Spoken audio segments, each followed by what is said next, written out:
there to be tens of thousands of direct admit letters going out to students. UW President Jay Rothman announcing that high school seniors will be receiving admissions offers next week, part of the new Direct Admit Wisconsin program.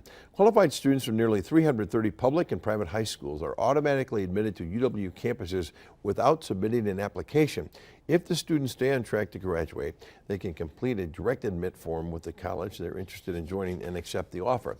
Universities of Wisconsin plan to expand the number of participating high schools and students in the coming year.